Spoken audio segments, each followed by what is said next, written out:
Welcome back to another episode of Norse Studies with Zakk. We're going over the culture of the Teutons. If you haven't watched any of my episodes, they're in 10-minute intervals. We're just reading this together. Feel free to start at any episode that you've missed. Go back through my page. You can catch up with us. It's pretty easy. We're just going to go through this book together, kind of discern what Wilhelm Grönbeck is trying to say about Norse culture. Even the most reckless characters are chary of making promises or alliances if they see any possibility of prejudicing a kinsman's interest. They go in dread of such conflicts.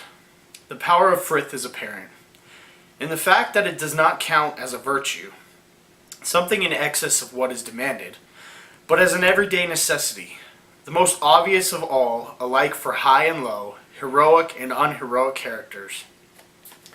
And the exceptions, therefore, show it as something aberrant, uncanny.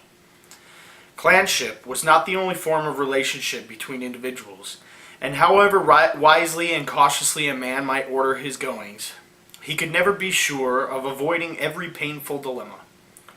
He may find himself in a position where, apparently, the power of Frith in himself is put to the test. Thus, for instance, with Gudrun, her husband Sigurd has been slain by her own brothers, Gunnar and Hogni. She voices her resentment in stirring words. In the Lay of Gudrun, we find it thus. In bed and board I lack my friend to speak with. This wrought Yuki's sons. Yuki's sons have brought me to this misery, brought about their sister's bitter weeping. The poems of the Norse also make her utter words of ill omen. It sounds like a curse when she says, "Your heart, Hogni, should be torn by ravens in the wild places, where you should cry in vain for aid of man." But there is no place in the saga for even the least act on Gudrun's part to the prejudice of her brothers. She seeks by act and word to hinder Atli's plans for vengeance against Gunnar and Hogni. And when all her warnings are in vain, she makes Atli pay dearly for the deed. The northern poets, while laying stress on her sorrow, keep it throughout inactive. They do not even attempt to soften the contrast by any kind of inner conflict in her soul. There is no hesitation, no weighing this way or that. Frith was to them the one thing absolute. The poet lets Hogni answer Gudrun's passionate outburst with these deeply significant words. If the ravens tore my heart, your sorrow would be the deeper. The Sigurd poems are fashioned by northern hands, dealing with ancient themes. They give us Germanic thoughts as lived again in Norse or Icelandic minds, altogether Icelandic, both in theme and word, is the tragedy which leads to Gisli Sursen's unhappy outlawry. The two brothers, Gisli and Thorkel, are depicted by the writer of the saga as widely different in character, and in their sympathies they take different sides. Thorkel is a close friend of Thorgrim, their sister's husband. Gisli is warmly attached to Vestine, brother to his own wife Od. Relations between the two half-brothers-in-law have evidently long been strained, and at last Vestine is slain by Thorgrim. Gisli takes vengeance secretly by entering Thorgrim's house at night and stabbing him as he lies in bed. Thorgrim's avengers, led by a natural suspicion, pay a visit to Gisli before he is up. Thorkel, who lives with his brother-in-law and is of the party, manages to enter first, and seeing Gisli's shoes full of snow on the floor, he thrusts them hurriedly under the bed. The party is obliged to go off again without having accomplished anything. Later, however, in reckless verse, declares himself. Page 22. The culprit, and a party rides off to summon him to account. Thorkel is with them as before, but once more he manages to warn his brother. On the road, the party comes to a homestead where he suddenly remembers there is money owing to him, and takes the opportunity of dunning his debtor. But while his horse stands saddled outside the house, and his companions imagine him counting money within, he's riding on a borrowed mount up into the woods where his brother has hidden. And when at last he has settled his various money affairs and taken to the road again, he's overtaken by little accidents on the way, sufficient to delay the progress of the party considerably. Gisli's blow was a serious matter for Thorkel.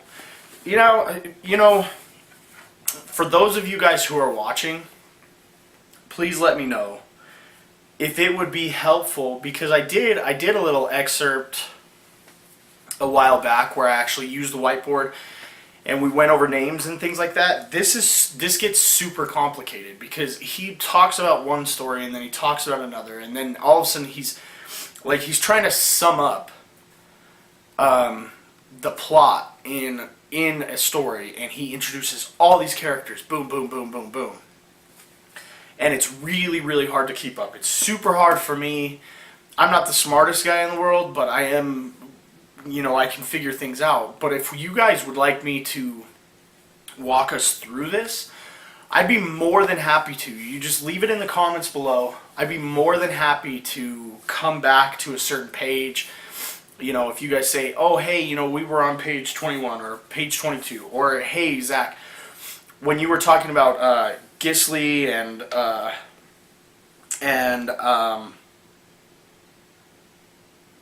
how the party had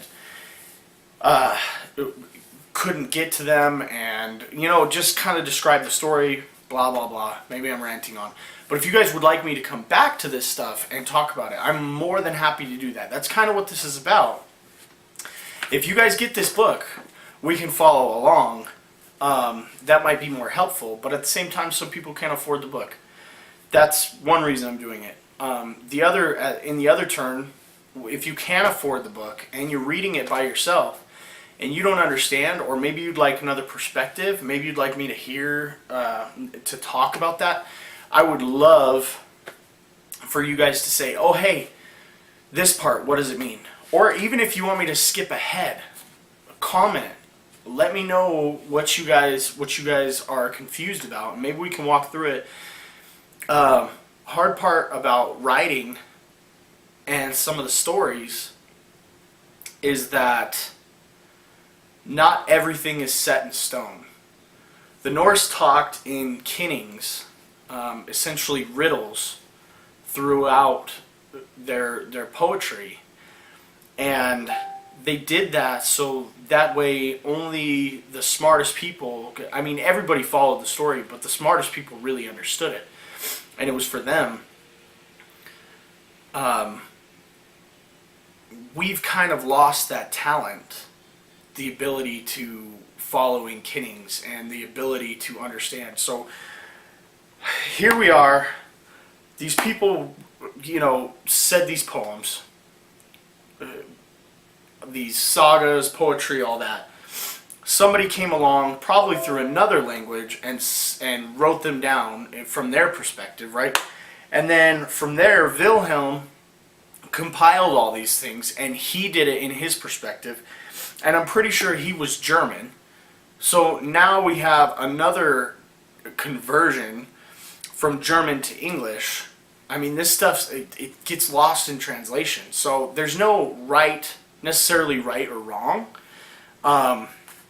This is just a general understanding of the way things worked. So it's not that I can give you the correct answers, is what I'm saying. But what I can do, that being said, I can give you my perspective. A lot of times my perspectives change because every time I read something, our scope is this big, right? Every time I read something, my scope gets bigger and bigger and bigger, and I can come back to something and say, wait a second, I learned this over here, and this makes more sense in the grand scheme of things. So I can't give you the ultimate answers, but I can give you my perspective in that time. And I would love, I know some of you guys are actually watching these avidly, which is really awesome. Thanks for that. But I would love, if you guys are ahead in the book, if you guys don't want to come back to a section, whatever, let me know. Okay, enough rambling, because that was a long time. I'm going to stop right there. If you guys want to get something else out of these videos, if you want them to be longer, if you want them to be shorter, please comment below. Rate, comment, subscribe. It helps me out. Otherwise, we'll see you guys next time. Have a good one.